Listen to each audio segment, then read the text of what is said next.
45회 시작합니다. 저는 진행을 맡은 최다희 인턴이고요. 오늘도 두 분의 기자님과 함께합니다. 한승구 기자님. 안녕하세요. 김혜민 기자님. 네, 안녕하세요. 김혜민입니다. 코스닥 상장사인 오스템 임플란트에서 발생한 1,880억 원대의 횡령으로 금융권 전반에 후폭풍이 몰아치고 있습니다. 코스닥 23위의 기업에서 이런 사태가 어떻게 가능했는지, 또 현재 거래가 중지된 주식은 어떻게 되는 건지 오늘 알아보겠습니다. 기자님 안녕하세요. 네, 잘 지냈어요? 잘 지내셨어요? 기자님은요? 네, 저는 10월에 미국에 주문했던 벨트가 이제 도착을 해서 와, 너무 신나 보이세요. 네. 왜 이렇게 오래 걸린 건가요? 그게 뭐 원래 주문을 받아야 제작을 한다는 얘기는 들었었는데 정말 오래 걸리네요. 석 달 가까이 걸려서. 그죠. 뭐 미국에서 출발한 거예요? 텍사스에서 온 벨트입니다. 공금, 황소가 그려져 있는. 공금망 계란 속에 꽤 빨리 도착한 거 아니에요? 사진 보고 싶어요. 사진 없나요? 뭐 막 얘기해도 되죠. 네, 타이탄 롱혼 벨트 검색하시면 소가 그려져 있습니다. 진짜요? 불마켓을 그거를 메고 선배가 근데 그게 복압 벨트죠. 뭐 아닌가? 그렇죠. 네. 그럼 그걸 안 차고 운동하면 터질 수도 있어요. 배가 터지냐고요? 네. 복압이니까. 아니 그게 복압을 더 단단하게 잡기 위해서 벨트를 하는 거니까. 네. 타이탄 뭐라고요? 그냥 타이탄 벨트라고 검색하셔도 나올걸요. 이거를 차고 선배가 운동하는 거 상상을 해볼게요. 굳이 뭐 상상까지야. 진짜 웃기다. 무슨 색 사셨어요? 저는 설마 빨간색 사신 거 아니죠? 네, 저는 블루 네이비 벨트를 파란색 사셨어요? 주문을 했기 때문에 거기에는 없는 색깔이네요. 파이팅 하세요. 대박이다.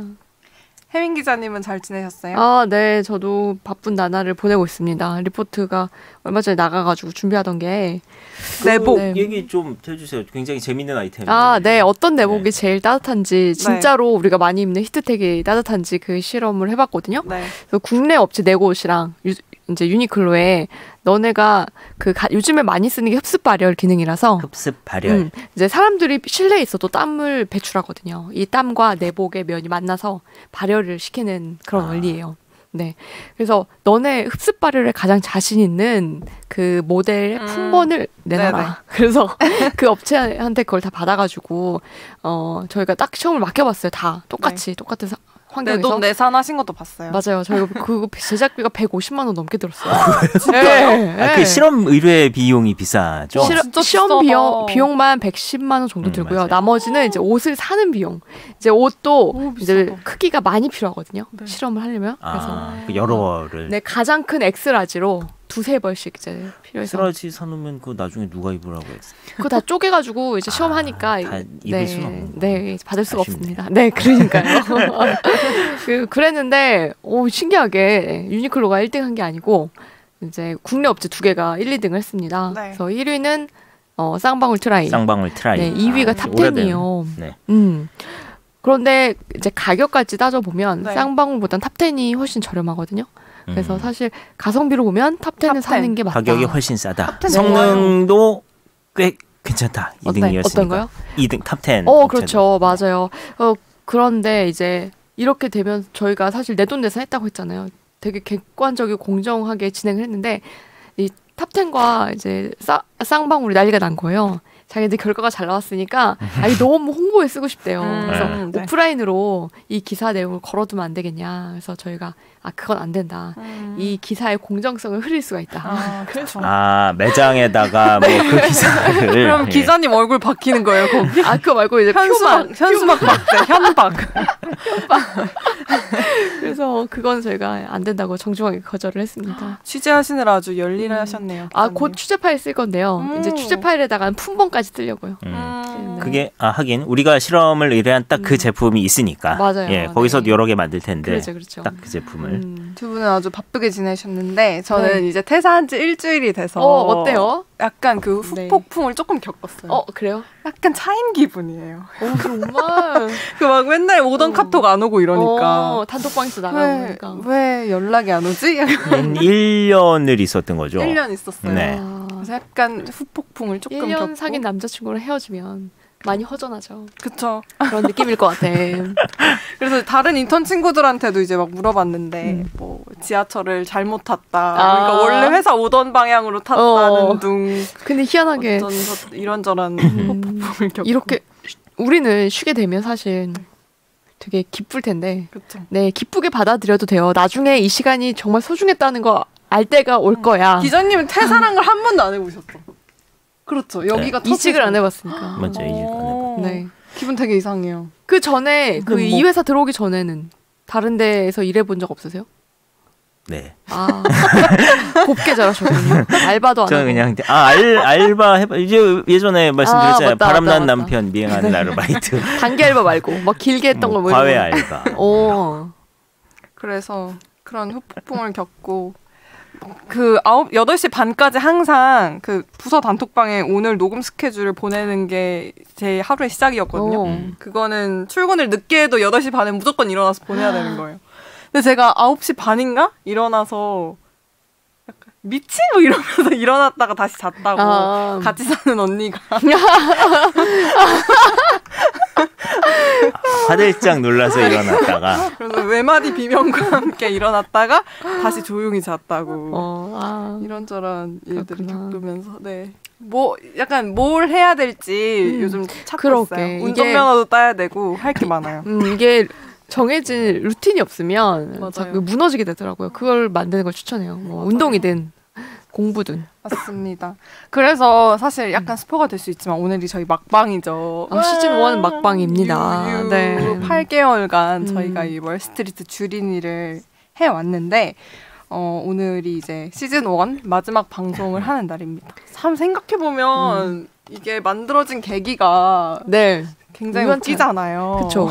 우연찮고 손모 기자님께서 본인이 직접 출연해서 토크 지분권을 확보하고 싶다는 취지로 이걸 만드셨다가 2회 만에 발을 빼셨어요. 실명 깝시다. 우리 막방인데 뭐 눈치 볼 사람도 없고. 솔직히 저희 맛있는 거라도 사주셔야 되는 그러니까 아닌지.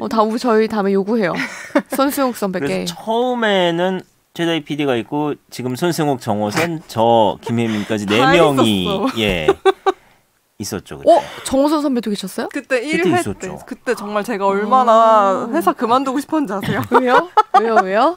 기자님들 넷이서 계시고 저한테 막 질문을 하라고 하시는데 진짜 그때가 처음으로 약간 퇴사하고 싶다 생각했을 때고요. 그리고 그거 다시 1화 다시 들어보잖아요. 그러면 못 듣겠어요. 너무 어색해서. 그래요? 어색해요. 너무 어색해서. 근데 어쨌든 그렇게 좀 급하게 만들어졌는데 불을 끄시러 이제 두 분이 오신 거죠. 저희가 불을 정말 잘 끄지 않았나요? 불을 끄시러 우리 한승구 기자님, 김혜민 기자님이 오셨는데 8개월간 정말 수고 많으셨어요. 와, 8개월이나 됐어요 벌써. 네, 꽤 오래됐어요. 그쵸? 그렇죠. 이번이 45회 방송이더라고요. 그니까요. 반 90. 네, 반 90.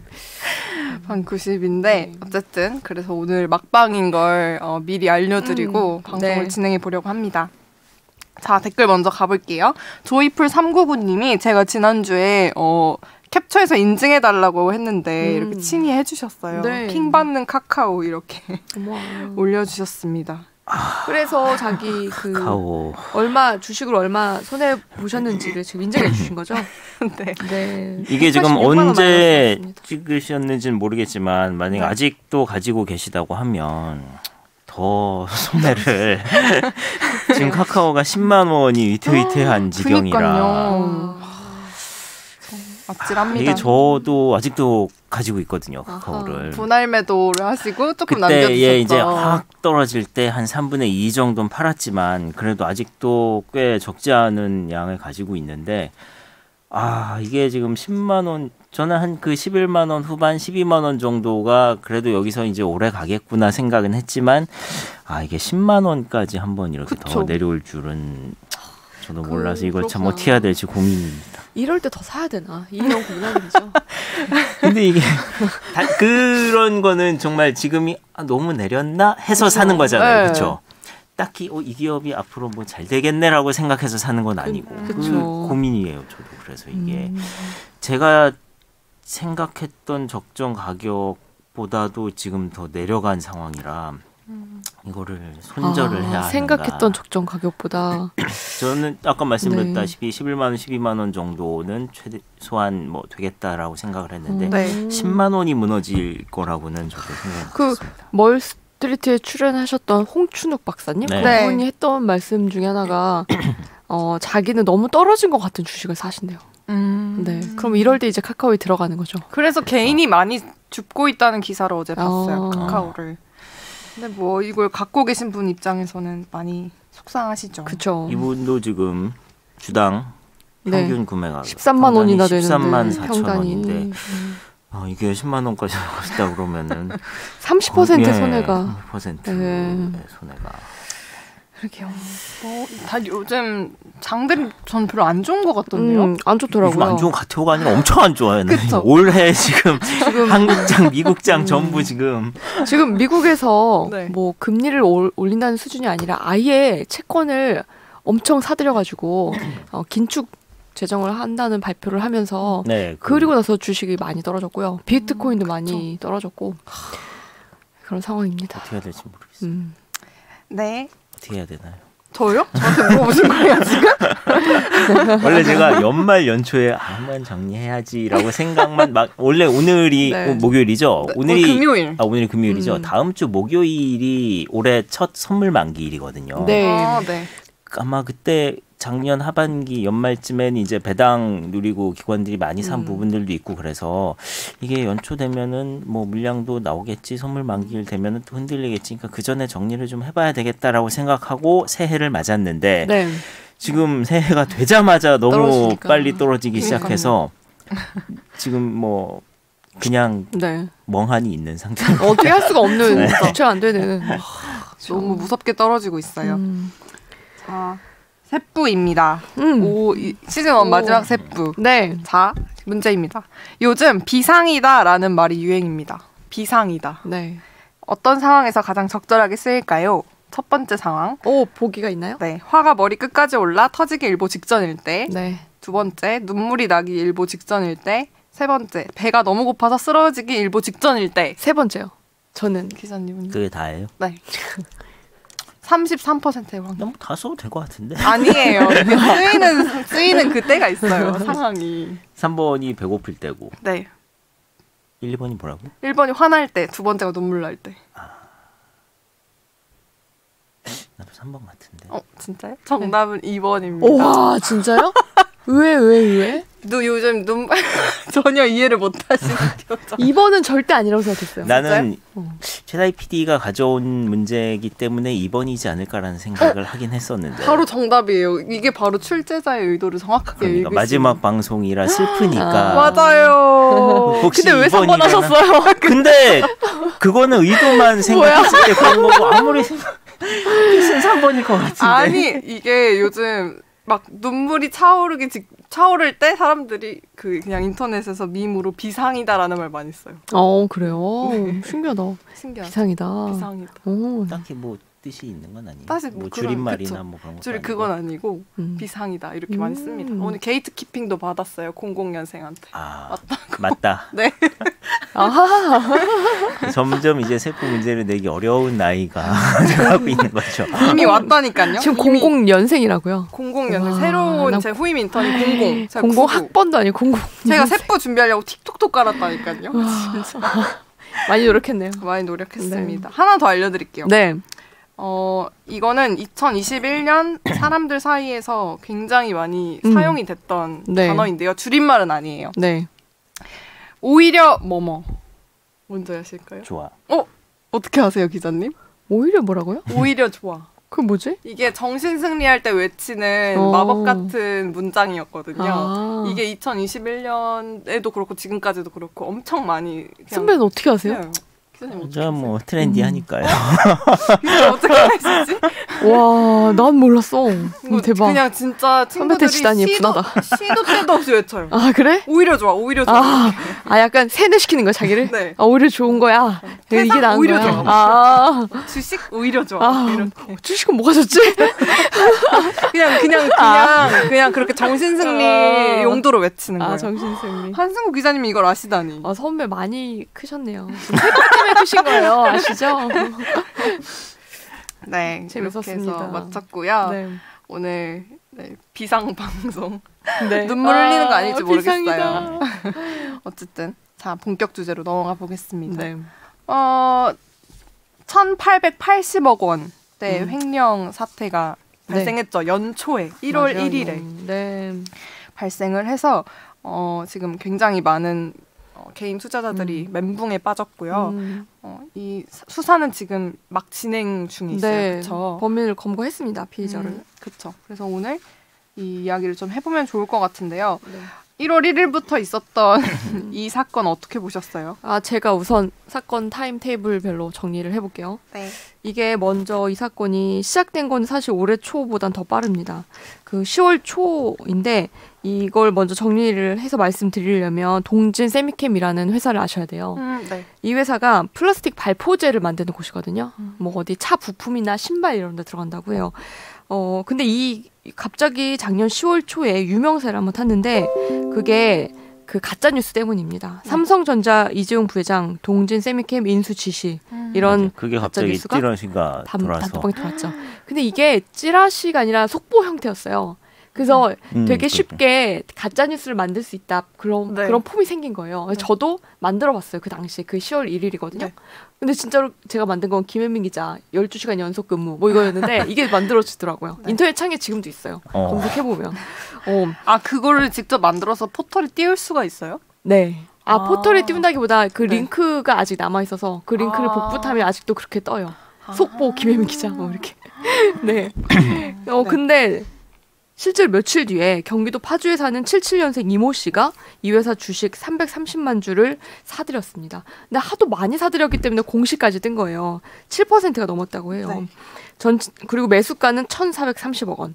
그래서 그 당시에 파주 왕개미라는 별명이 붙었고요. 네. 이 사람의 정체를 되게 궁금해했죠. 그런데 이제 이제 세 달 정도 지나서 그 오스템 임플란트에서 공시를 한 겁니다. 이게 12월 30일이었죠. 1월 1일 아침이네요. 1월 1일 아침에 오스템 임플란트가 네. 자금 담당 직원 이모 씨가 회사 돈 1,880억 원을 횡령해서 우리가 고소를 했다 이런 내용이었습니다. 근데 처음에는 완전 동일 인물인지 몰랐어요. 뭐 언론도 그렇고 경찰도 그렇고. 근데 공시에 등장하는 이 인물의 이름, 생년월일, 거주지까지 같았거든요. 그래서 같은 사람일 거다라고 추정을 했습니다. 네. 그리고 나서 이제 최근에 잡아봤는데 맞았죠? 동일 인물이 맞았죠. 네, 맞아요. 그래서 그 당시 오스템 임플란트 측의 해명은 자금 담당 직원 한 명이 혼자 단독으로 잔액 증명서를 위조를 해가지고 공적 자금을 개인이 자신의 계좌로 이체해서 횡령한 사건이다라고 그렇게 이제 자료를 냈습니다. 여기서 되게 단독 범행이라는 거를 많이 강조를 했거든요. 네. 근데 이때부터 저는 이게 사실 이해가 안 됐습니다. 이렇게 큰 금액을 어떻게 개인이 아무도 모르게 그쵸. 그리고 이 기간이 이미 지금 3달이 지났어요. 3달 후에 공시를 한 거잖아요. 오스템이. 이게 2조짜리 회사에서 가능한 일인가. 의문이 있었고 그러다가 오스템 주가는 1월 1일부터 바로 거래 정지가 됐었죠. 그 중간에 드릴까요? 그러면 이제 사람들이 궁금한 거는 이 파주 왕개미라고 불렸던 이모 씨 네. 도주했다가 잡힌 분이 진짜로 동지 세미캠을 매수를 했다가 돈을 벌었냐. 이게 굉장히 큰 이슈였거든요. 네. 근데 이 사람이 벌었다가 샀다가 이거를 반복을 몇 번 했는데 이걸 다 더해보니까 손실 117억 원을 본 걸로 확인했습니다. 117억 원이요? 네, 117억 원. 그리고 나서 이제 그제죠. 이 사람이 파주에 있는 주거지에 몸을 숨겼다가 경찰이 압수수색 해가지고 체포가 됐습니다. 그러니까요. 그 전날까지만 해도 뭐 밀항의 가능성도 배제할 수 없다 막 이런 기사들이 월북했다. 나왔었는데 그렇죠. 본인 네. 굉장히 가까운 곳에서 발견이 돼서 제가 이 방송을 멀스트리트에서 웃으면서 하다가 지적을 받았어요. 본편에서요? 네, 이렇게 피해를 많이 입었는데 그 주주들이 웃음이 나오냐? 그랬는데 안 웃고 하겠습니다. 여기가 지금 한 2만 명 정도가 개인 투자자들이 묶여 있다는 거죠. 맞아요. 네. 그 방송하다가 거기에 한 직원분이 카메라 기자 선배가 나도 오스템 갖고 있다고.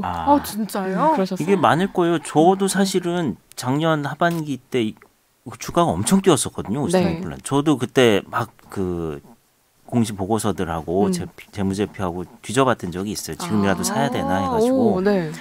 막 나름대로 이제 뭐 보고서들 보고 뭐 뉴스도 보고 하다가 뭐 되게 좋은 것 같긴 한데 너무 많이 오른 것 같기도 하고 그래서 그냥 ETF나 해야 되겠다라고 생각하고 미국 의료기기 ETF를 샀는데 다행이네요. 한국이 아니라서. 미국의 뭔가 의료 바이오를 사고 싶기는 한데 오히려 좋아.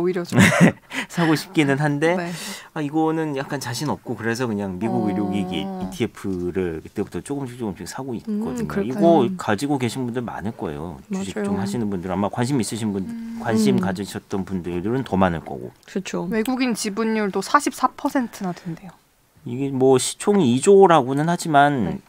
글쎄 이게 작년에 주가가 너무 많이 오른 회사라 그 전에는 뭐 한 5천억 정도, 한 4배 정도 뛰었을 겁니다. 저 대비해서. 네.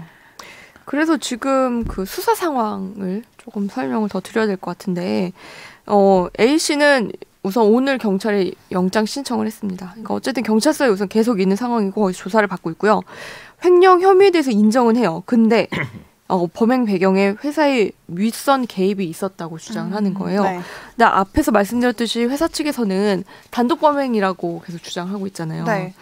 근데 구체적인 물증은 없지만 그 변호인에 따르면 E 씨 변호인에 따르면 회장을 독대해서 지시를 받은 적이 있고 회장에게 금괴의 절반 가량을 건넸다 이렇게 지금 말을 하고 있습니다.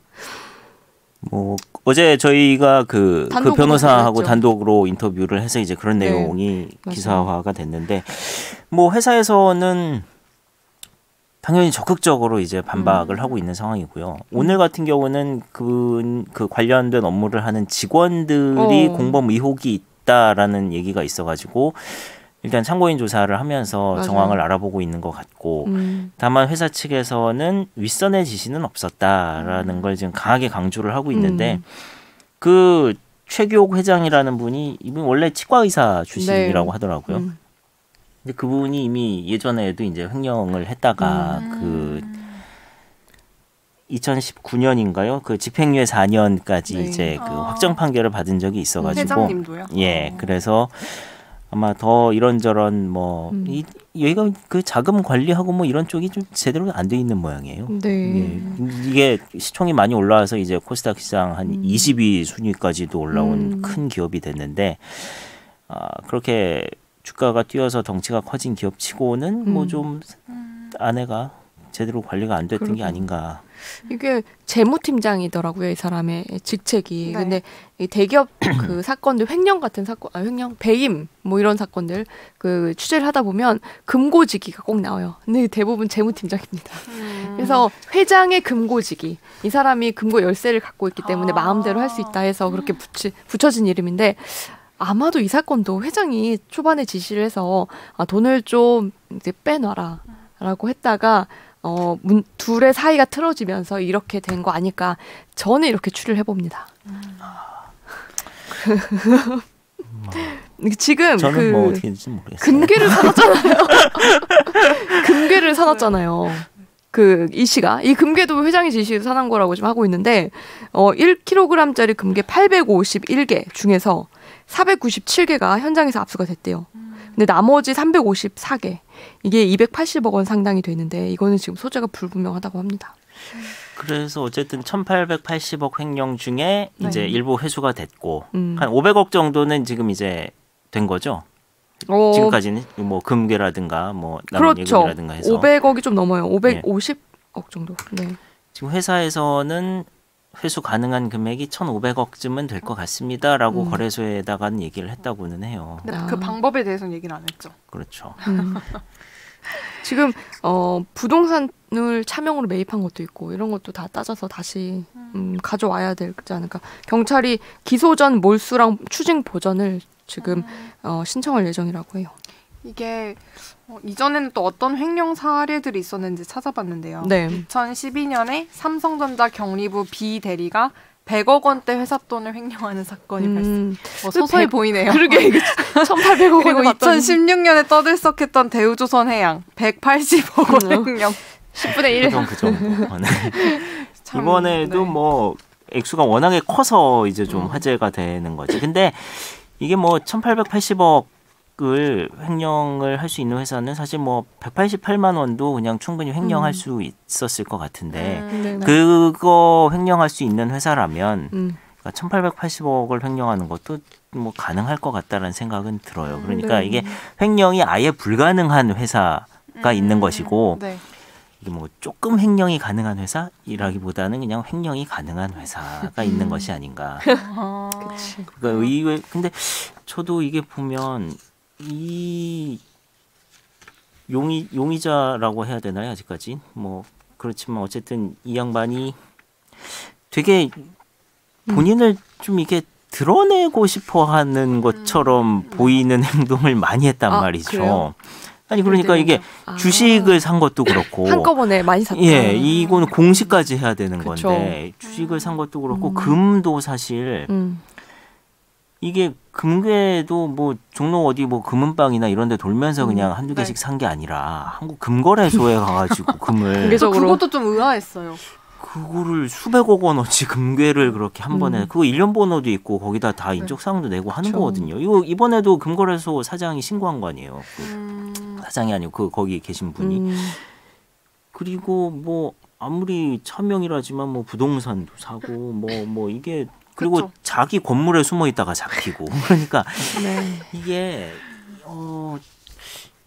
어쩌면은 횡령을 이게 그 동진 세미캠 주식으로는 손해를 본 걸로 알려져 있지만 다른 종목으로는 꽤 수익을 냈다는 얘기들도 있거든요. 네. 그래서 이게 잡혀서 네. 1,880억 정도 그러니까 빵꾸난 돈은 메우고 몇 년 살다가 아, 이 얘기를 많이 하더라고요. 아, 숨겨진 돈으로 그걸 불려놨으면 몇백억 불린 데가 되니까, 있으면 네. 이제 뭐 그런 게 아닐까라는 추정을 하는 분들도 계시고 제가 방금 이제 어떤 분이랑 같이 취재원이랑 차를 마시고 올라왔는데 그분 증권가에 계신 분인데 자기 주변에 동료가 바로 이렇게 잠적하기 며칠 전에 이분과 그 술을 마셨다는 거예요. 그리고 잘 아는 분이래요.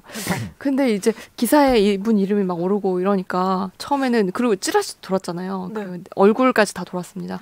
연락처랑. 아, 이 사람이 그럴 사람이 아니라고 정말 착하고 순박하신 분이라고 그렇게 말을 했대요. 근데 저는 이걸 막 교묘하게 돈을 혼자 단독으로 빼돌릴 생각을 했을까 이렇게 당당하게 다 내놓고 이 회장의 지시가 아닌데도 이거는 조금 이해가 안 되는 부분이 아직도 있어요. 그리고 또 한 가지 에피소드가 이제 제가 이거 그 멀스트리트 취재 때문에 네. 되게 빨리 그 찌라시인가요? 그 네임카드처럼 회사에선 다 이게 있잖아요.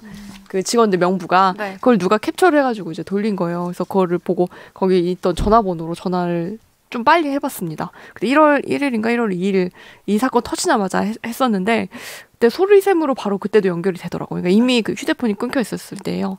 그러다가 그제 점심 때 갑자기 어디서 미친 듯이 전화가 계속 옵니다. 제가 점심 식사 중이라서 전화를 못 받았는데 계속 오는 거예요, 진짜. 네.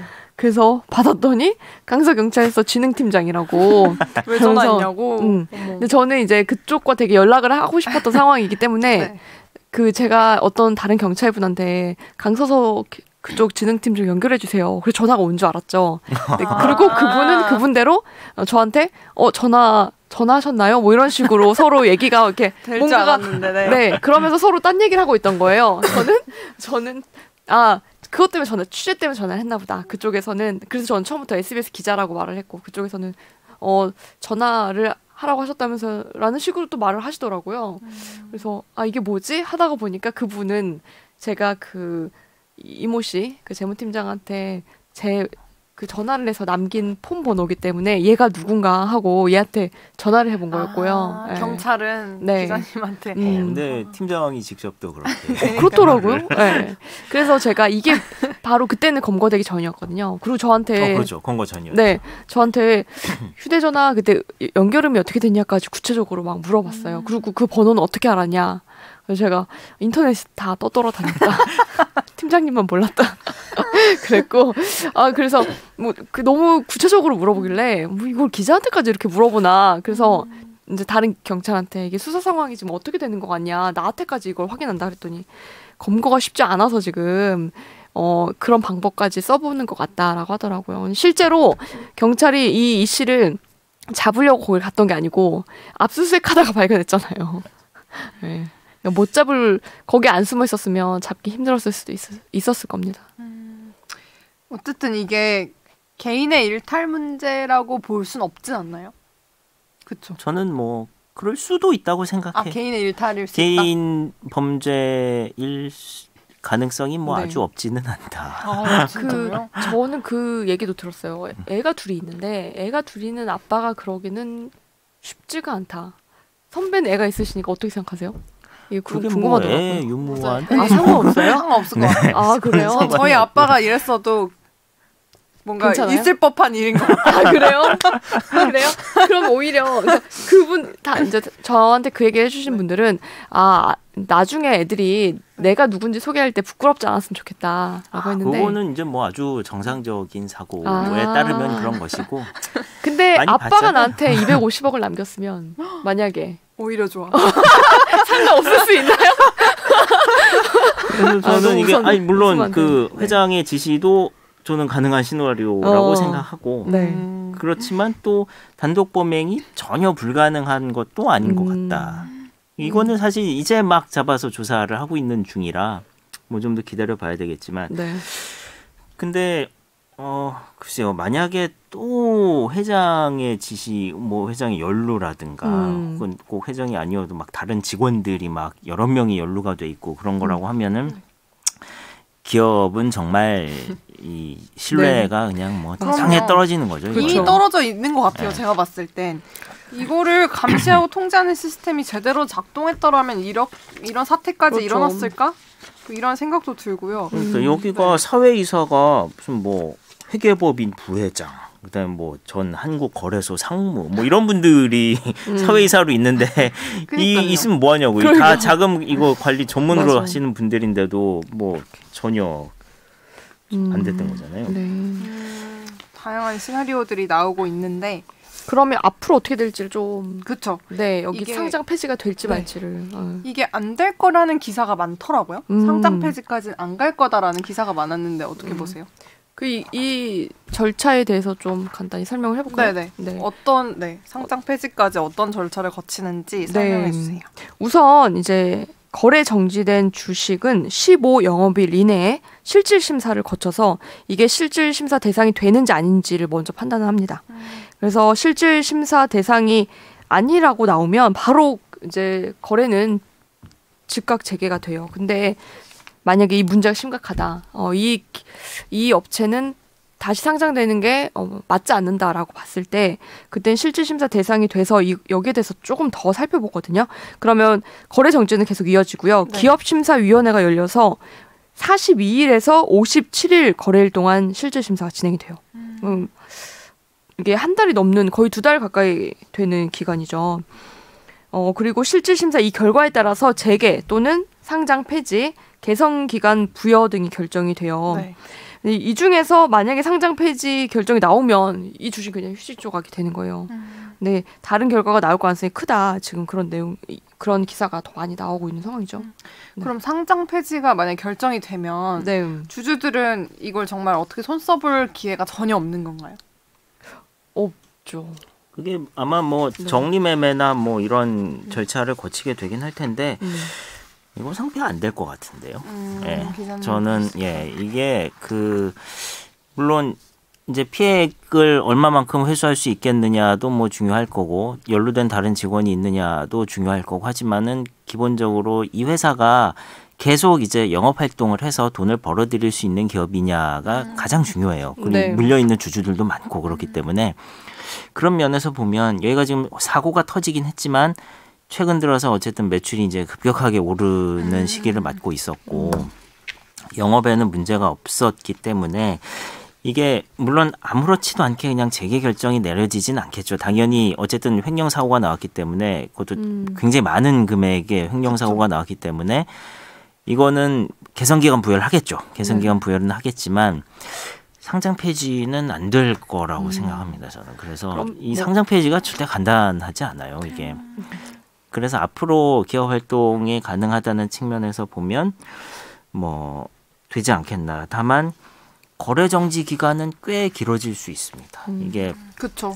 일단 뭐 24일까지 일단 그 상장 적격성 실질 심사의 대상이 되냐 안 되냐를 이제 먼저 판단을 할 거고요. 거래소가 일단 판단을 하고 실질 심사 대상이 됩니다라고 하면 그때 이제 기업심사위원회가 열리죠. 네. 기심위라고 하는데 거기 이제 뭐 거래소 임원도 들어가고 뭐 교수도 들어가고 뭐 이 기업의 과연 적정한 가치를 뭐 앞으로 인정받겠느냐 어쩌는 뭐 여러 가지 심사를 해가지고 개선 기간 부여를 하든지 뭐 상장 재개 폐지 뭐 할 텐데 보통은 개선 기간 부여가 나옵니다. 1년씩 보통은. 거의 대부분 나오고 네, 최대 1년이에요. 개선 기간 예. 부여가.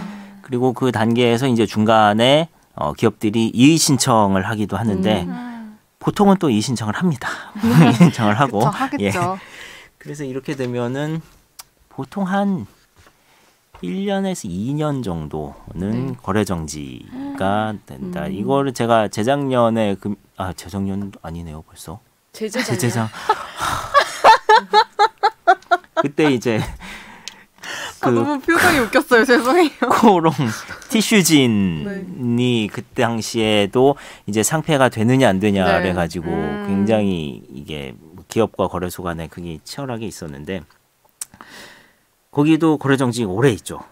그래서 이 경우에도 아마 근데 그 거래 정지가 길어지면 뭐 그 주주들은 고스란히 그게 이제 묶여 있는 거기 때문에 그리고 설사 이제 상장 유지 결정이 나와서 거래 재개가 된다고 하더라도 주가는 많이 빠지겠죠. 그럼요. 예.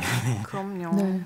일단 뭐 회사 돈이 이렇게 왕창 나간 데다가 신뢰를 잃었으니까. 그렇죠. 네. 그거는 그리고 이게 지금 뭐 코스닥 150 뭐 이런 데 들어가 시총 22기업인데 코스닥 150에도 들어가 있고 이게 뭐 편입해 있는 ETF 펀드니 엄청 많을 거 아니에요. 거기서 편출이 되면 네. 수급상으로도 그 종목은 팔아야 되니까 그렇죠. 예, 당연히 이제 매도 물량이 나올 수밖에 네. 없죠.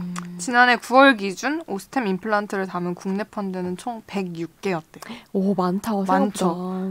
이게 사실 그 임플란트가 굉장히 성장성 있는 분야잖아요. 그렇죠. 앞으로 노인들이 많아지니까. 그러니까 이걸 오래 담았던 ETF도 꽤 많이 있었던 것으로 봤는데 참 그래서 이런 경우는 어떻게 될지 참 이게 그 ETF의 종목들이 그렇게 아무 때나 막 수시로 바꾸거나 할 수 있는 게 아닌데 이거를 그걸 뭐- 근데 그렇게 수시로 잘 못 바꾸는 게 어떤 이유 때문에 그래요? 이 정도의 리스크가 생기면 빨리 바꿔야 되는 거 아니에요? 아마 빨리 이제 바꾸는 작업을 하겠죠. 네. 그게 보통은 뭐 지수 추종하는 펀드들은 그 지수가 얼마마다 개편이 되느냐에 따라 달라질 것이고 네.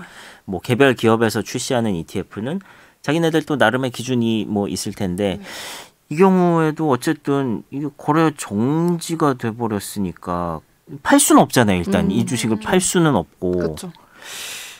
뭐 좀 궁금하긴 하네요. 저도 그게. 그러면 지수 변경을 하는 시기가 1년에 몇 번 이렇게 정해져 있는 그렇죠, 거예요? 그렇죠. 아. 예를 들면 그래서 이제 뭐 연말은 아니고 가끔씩 이제 올해 코스피 200에는 무슨 기업이 새로 편입이 됩니다. 또 무슨 기업은 편출이 됩니다. 네. 뭐 그런 게 이제 때 되면은 뉴스가 나와요. 그래서 코스피 200에 편입이 되면 당연히 이제 우량주로 인정을 받는 거고 코스피 200을 추종하는 펀드들이 있으니까 당연히 이제 수요도 들어올 거고 해서 호재가 되는 측면도 있고 반대로 지금은 코스피 200에 해당하는 주식만 공매도가 가능하기 때문에 공매도 위험에 노출이 되는 측면도 있고 뭐 양쪽이 다 있습니다.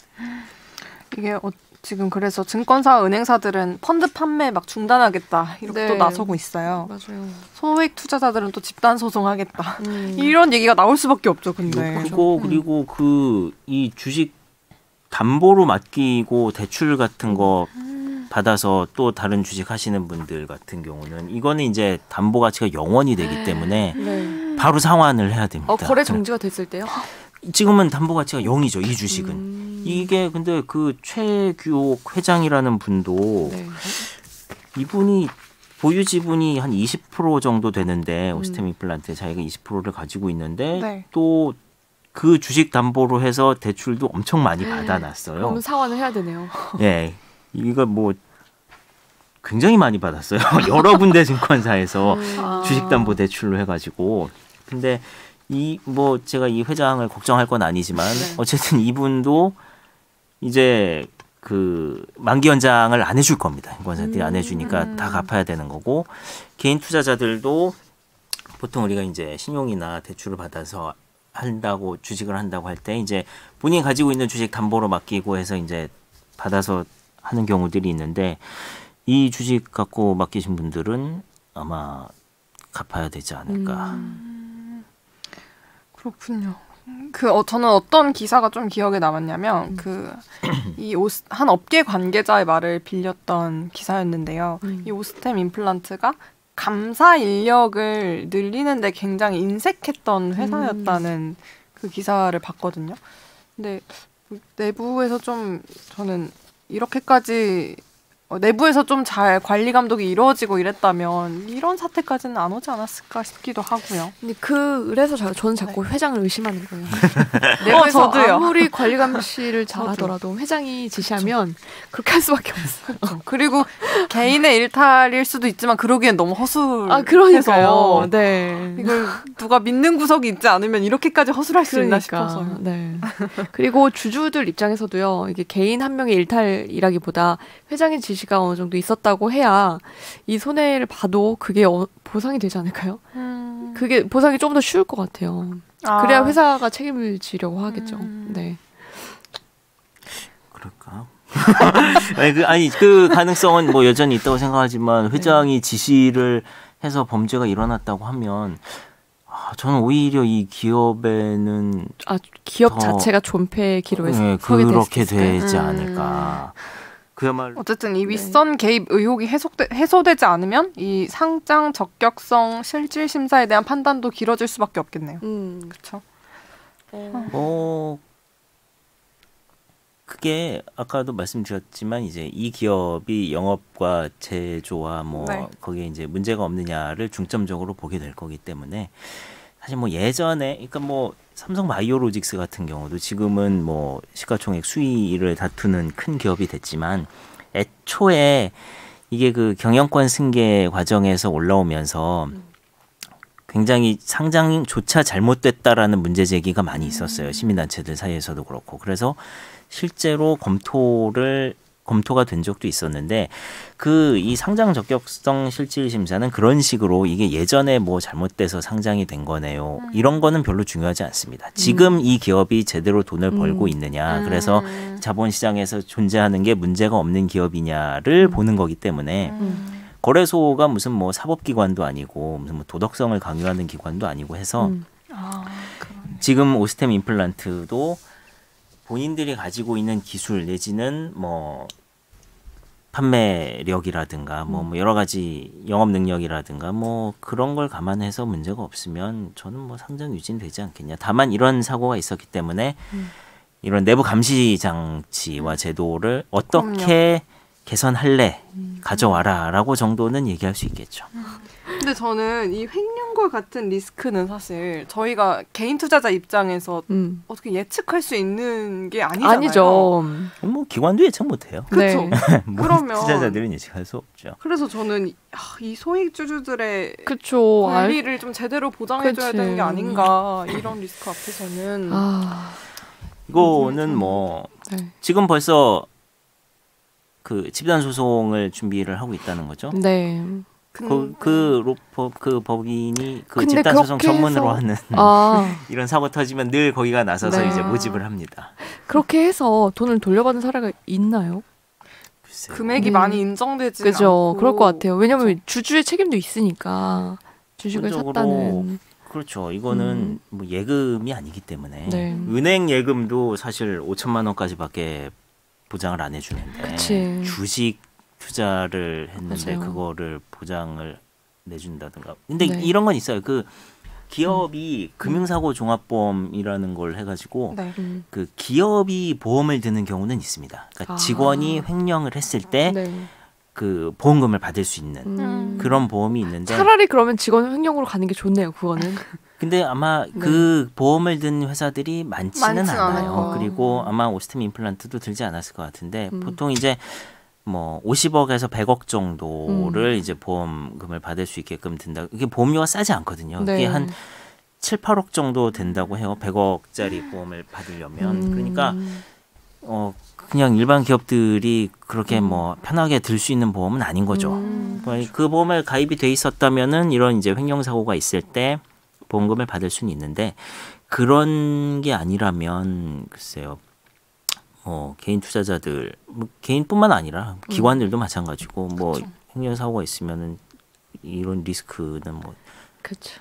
감수해야 한다고 하기에는 이건 좀 너무 좀 문제가 있는 문제가 있죠. 예. 네. 그래서 일정 부분까지는 그래도 보상을 받을 수 있지 않을까? 네.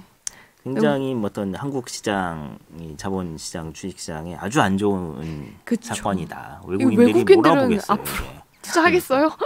못하지. 정말 외국인들이 한국 시장을 또 이 사건을 통해 어떻게 바라볼지도 저희가 생각해 봐야 되는 거죠. 네, 지금도 외국인들 많이 빠져나가고 있는데 외인들이 우리 주식 시장에서 앞으로도 이게 특히 우리나라는 모럴 해저드가 그 미국보다 훨씬 심각한 것 같아요. 그 최근에 카카오뱅크에서도 임원들이 다 같이 같은 날에 자기네 주식 갖고 있는 거 팔고 정리하고 나간 것도 그렇고. 카카오페이 아니었나요? 아, 카카오페이인 걸로 같네요. 예. 방금 그 모럴 해저드 그게 도덕성 잣대? 맞아요. 아, 도덕성이 낮아요. 그쵸, 예, 도덕성 너무 잣대가 낮아요. 우리나라 너무 낮다.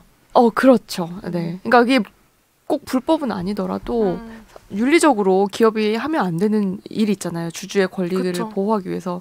근데 그런 거 생각 안 하고 내가 좀 이익 볼 것 같다 싶으면 팔아버리고 손해 볼 것 같으면 그래도 그때도 팔고 이건 좀 문제가 있는 거예요. 이러니까 주주들이 특히 우리나라 주식을 뭐 예를 들어서 저희 열심히 보잖아요. 이 회사 PER이 얼마나 좋은지 이런 거 다 소용없는 것 같아. 이럴 때마다.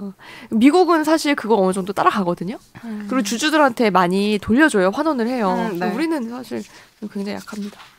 참 자본시장에 꽂힌 증권 거래가 그러니까요. 이렇게 대단히 요즘 주식 시장도 안 좋은데 이런 사건까지 터져가지고 참 주식하시는 개인 투자자들이 힘드실 것 같아요. 저희 다 개인 투자자들 아니에요, 근데? 그러니까 왜 저는 남일처럼 힘듭니다. 선그으세요, 저 기자님? 지금 제 계좌 안 열어본 지 몇 달 됐어요. 카카오페이 그 기자님이 공모하셨던 게 카카오페이 맞죠? 제가 한 건 카카오뱅크였어요. 카카오뱅크 그게 네. 지금 거의 막 5만 원? 많이 이러고. 떨어졌죠. 제가 12만 원인가에 팔았는데 정말 요즘 저 SM도 있었는데 SM도 너무 많이 떨어지는 떨어졌어요? 거예요. 아, 무섭게 떨어지고 있길래 그 지난주에 다른 모 기자님이 네. 그 주린이 잘 봤다고. 근데 그 주린이가 혹시 굶주린의 주린이냐는 거예요.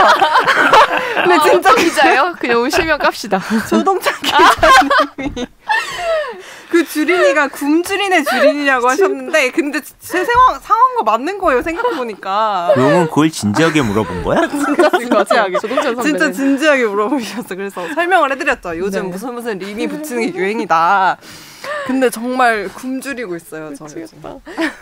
조동찬 선배 그렇게 복수하신 볼 거 수도 아니에요? 있네. 그 무슨 이름 이상한 거 드렸잖아요. 과대망상. 복수한 거 아니야? 자꾸 다리 길다 하셔가지고. 아, 본인이요? 네. 어쨌든 진짜 요즘 주식이 참 네. 그냥 돈을 이제 좀 모으려고요. 저는 그냥 아예 예금을 적금 하고 같은 거. 적금을 하고 돈을 못 빼게 제가 묶어두는 게 네, 차라리 모으는 낫겠다. 길이다. 손해는 안 보니까. 네. 그런 생각을 맞아요. 하고 있습니다. 네. 더 하실 얘기 있으세요? 아니요, 이제 끝났어요. 있으세요? 네. 저희 아유, 그럼- 진짜 근데 너무 아쉽네요. 저희 그럼 이제 마지막 방송 이제 음. 소감을 어떻게 수다를 좀 떨어볼까요? 네. 저는 사실 팟캐스트를 하면서 이렇게 케미가 좋아 본 적이 없었던 것 같아요. 저도요. 저는 해본 적이 없습니다. 아니 그런데 게스트 몇 번. 근데 저는 바뀌었잖아요. 외부 녹음을, 그러니까 아. 다른 프로그램 녹음을 들어가고, 그래서 그 각 프로그램들의 어떤 네. 분위기와 이런 걸 잘 가장 알죠. 가까이서 본 사람이잖아요. 네. 근데, 이렇게 녹음이 시작되기 전후, 그리고 녹음되는 동안 이렇게 분위기가 화기애애한 팀은 저희가 유일무이했다. 저도 다 이제 다른 팟캐스트 해봤잖아요. 그쵸. 근데 분위기가 이렇게 좋기가 쉽지가 않습니다. 누구 한 명은 이제 꼭 불협화음을 내거든요. 근데 저희는 사실 굉장히 따뜻하고, 그리고 서로 보듬어주고, 서로 인정해주는 좋은 그런 저희가 케미를 여기에서 발휘를 했는데 그리고 또 한승구 선배의 새로운 모습과 캐릭터를 발견할 수 있는 자리였어요. 왜요? 저는 기자님이 이렇게 재밌는 분이신 걸 모를 뻔했어요. 선배 꼭 나중에 디지털국에 오세요. 선배 캐릭터 살려드릴게요. 진짜요. 네, 살릴 캐릭터가 너무 많아요. 저기 뭐죠? 저기 그 MBTI 뭐였죠? ISTP. 그걸로 살리면 바로 먹힐 것 같아요. 네, 드라마에도 이제 곧 나오시고. 그거 언제 방영돼요?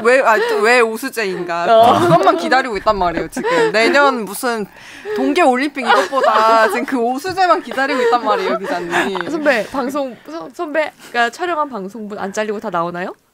저도 모르죠, 사실 이제. 그거는 이제는 뭐 편집과 연출의 영역이기 때문에. 잘리면 PD한테 연락할 거예요.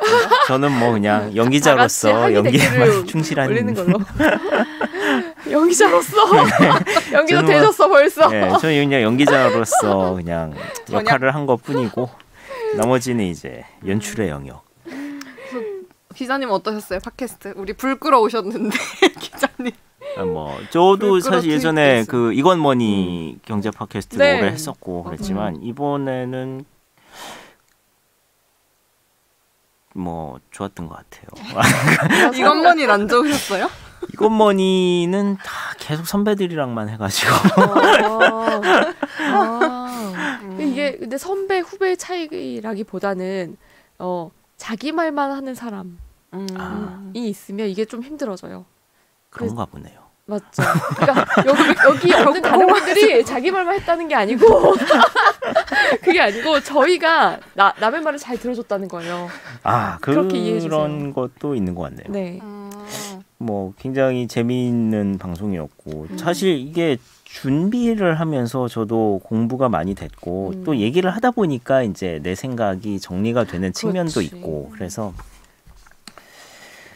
그리고 생각 외로 유익한. 많이 들어주셨어요. 진짜요? 청취자분들이 그렇죠. 네, 조회수가 급하게 만들어진 거 치고 선빵했다. 저는 이렇게 생각하거든요. 네. 이게 사실 저희가 시즌 1은 이렇게 끝나지만 시즌 2, 뭐 시즌 3 계속하면 그리고 유튜브도 좀 하면 더 성장할 수 있을 거라고 봅니다. 근데 그러려면 이제 저는 뭐 제 자리는 바뀌어도 저는 두 분은 그대로 가야 된다고 생각합니다. 다희 씨 신입으로 오면 그때 시작하면 돼요. 신입 기자요? 네. 언제쯤 그게 될까요? 제 꿈은 기자님들이랑 같이 야근하는 거예요. 근데 승권 선배님 연세를 생각하면 빨리 들어가야 되거든요. 만 50살 이후로 안 시켜요. 혜민 기자님 나이를 생각하면 좀 여유가 있는데 우리 승고 기자님 나이를 생각하면 빨리 들어가야겠는데. 아직 저는 많이 남았습니다. 아직 많이 남으셨어요? 다희 씨가 신입으로 와서 시즌 2를 시작할 날을 기다리며. 근데 그러면 그때 이름을 바꿔야 되지 않을까요? 그때는 주린이 말고. 그땐 저도 나이가 많이 들었을 것 같은데. 그때는 한 명 더 부를까요? 그래서 좋아요. 다희 씨도 설명을 해주는 기자가 돼서. 저도 너무 즐거웠고요. 제가 어디 가서 이렇게 나이 부심을 부릴 수 있는 데가 없어요. 나이 부심은 많을 때 부릴 수 있어요? 어릴 때 부릴 수 있어요? 아니, 어릴 때 부리는데 근데 학교에서도 제가 이제 고학번이고 이래서 사실 이렇게 막내 대접을 받는 곳이 별로 없거든요. 그건 아직 뭐 좋았어요. 학생이라 그런데 취업하면은 또 한동안 년은 그러니까 대접을 받을 그리고 거예요. 그 막내 대접이 이제 회사 와서는 되게 지겨울 때가 있어요. 진짜? 내가 아직도 막내냐? 아직도 야근 말지. 그러니까 내가 아직도 삼진이야. 이게 이제 점점 기자를 많이 안 뽑으다 보니까 후배를 받기가 쉽지가 않죠. 네. 저도 너무 감사했고 되게 사실 갑자기 저도 저에게 맡겨진 롤이어서 좀 적잖이 저도 당황하고 걱정을 했었는데 그래도 두 분께서 이렇게 너무 잘 리드를 해주셔서 근데 제가 잘 할 수 인턴 있었던 것 같아요. 다희 씨 자체가 너무 잘해줘서 아니에요. 저희가 부끄러워. 가르쳐줄 것도 없었고 어쨌든 부끄러워요. 이거를 1년 가까이 끌어온 데는 그러니까. 굉장히 큰 역할을 했다고 생각합니다. 왜 이러세요? 이걸 사실 인턴이 이 정도 하기가 쉽지가 않고 가끔 진행 능력을 보면 깜짝깜짝 놀랄 때가 있어요. 그래서 그렇습니다. 내가 더 분발해야겠다라는 뭘 자극제가 됐습니다. 뭘 그렇게까지. 근데 그 얘기는 했었어요. 친구들이 듣고 술 게임 진행하던 실력을 여기서 써먹냐. 그리고 또 돈 주면 저런 목소리도 나오냐. 잔악괴. 애들이 너 진짜 잔악괴다. 돈 주면 저런 멘트를 너한테서 들을 수 있는 거야? 이런 얘기를 해줬는데 뭐 어쨌든 저는 너무 감사했어요. 휴학생이었지만 정말 너무 유익한 수업 듣는 기분으로 항상 이렇게 취업에도 큰 도움이 됐으면 좋겠습니다. 그러면 이제는 뭘 하게 되시나요? 그러게요. 계획이? 네. 저는 아직 제가 고졸이라서요. 제가 이제 1년 정도 1년의 학기가 남아서 이제 복학을 하고 대졸자가 되어야 하고요. 이제 취업 준비를 이제 해야 됩니다. 이제 그게 시작됐군요. 취업 준비가 아니라 취업 준비를 해야 된다. 네. 이렇게 하고 할 거 뭐 많아요. 운전면허도 따야 되고. 아까 보니까 토플 책도 있던데 화이팅입니다. 진짜 토플 26만 원 냈어요. 비싸죠. 토플 시험비는 비싸죠. 네, 토익보다 훨씬 그 자주 있지도 않잖아요, 토플 시험은. 자주 있어요. 그래? 매주 있어요. 매주 있다고요? 매주 토요일에 있어요.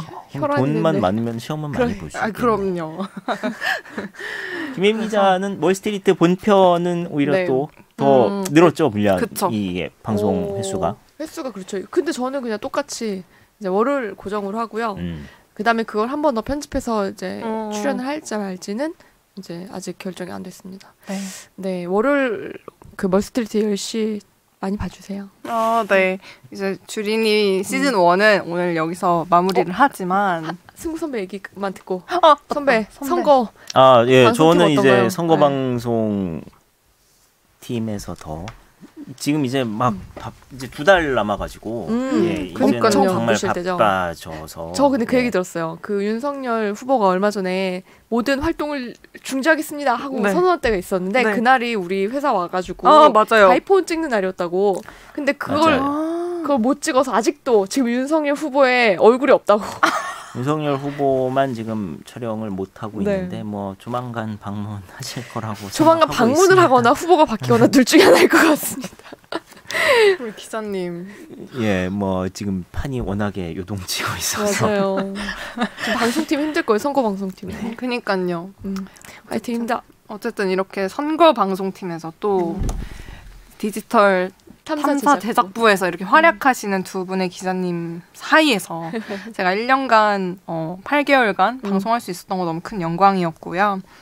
주린이 편은 이제 여기서 마무리가 되지만 본편은 또 계속 이어질 테니까요. 그렇죠. 거기서 이제 혜민 기자님 목소리 계속 들으실 수 있어요, 여러분. 네. 맞아요. 네. 많이 봐주세요. 많은 관심과 격려를 부탁드립니다. 네. 그동안 너무 고생 많았어요. 너무 수고 많으셨습니다. 잘 들어준 청취자분들도 감사합니다. 정말 감사합니다. 네. 댓글도 많이 남겨주시고. 네. 그 앞으로 어떤 방송을 듣고 싶다 뭐 이런 거 있으시면 댓글로 남겨주시고 네. 어땠는지도 알려주시면 되게 감사할 것 같아요. 네, 마지막 소감 남겨주시고요. 네. 네, 저는 우량주가 돼서 다시 돌아오겠습니다. 멘트 좋다. 수고하셨습니다. 다이 화이팅! 수고하셨습니다. 네, 수고하셨어요.